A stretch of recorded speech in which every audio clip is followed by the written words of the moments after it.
Hello! Hi అండి. నేను మీ స్వాతిని మాట్లాడుతున్నాను.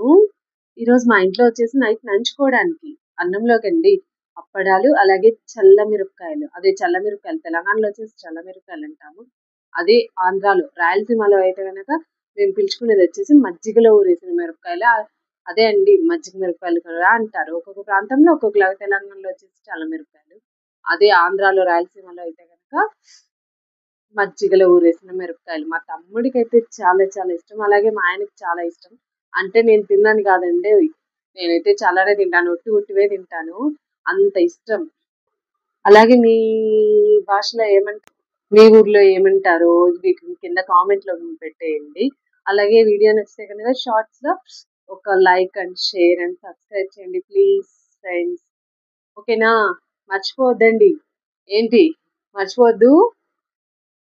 హలో! హాయ్ అండి. నేను మీ స్వాతిని మాట్లాడుతున్నాను. ఈరోజు మా ఇంట్లో వచ్చేసి నైట్ నంచుకోవడానికి అన్నంలోకండి అప్పడాలు, అలాగే చల్ల మిరపకాయలు. అదే చల్ల మిరపకాయలు తెలంగాణలో వచ్చేసి చల్ల మిరపకాయలంటాము. అదే ఆంధ్రాలో రాయలసీమలో అయితే గనక మేము పిలుచుకునేది వచ్చేసి మజ్జిగలో ఊరేసిన మిరపకాయలు. అదే అండి మజ్జిగ మిరపకాయలు కూడా అంటారు. ఒక్కొక్క ప్రాంతంలో ఒక్కొక్కలాగా తెలంగాణలో వచ్చేసి చల్ల మిరపకాయలు.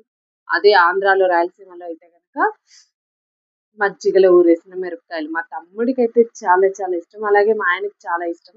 అంటే నేను తిననని కాదండోయ్! నేనైతే చల్లనే తింటాను. ఉట్టివే తింటాను. అంత ఇష్టం.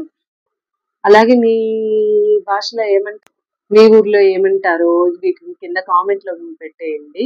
అలాగే వీడియో నచ్చితే గనుక షార్ట్స్‌లో ఒక like and share and subscribe చేయండి ప్లీజ్ ఫ్రెండ్స్. ఓకేనా? మర్చిపోవద్దండి. ఏంటి? మర్చిపోవద్దు.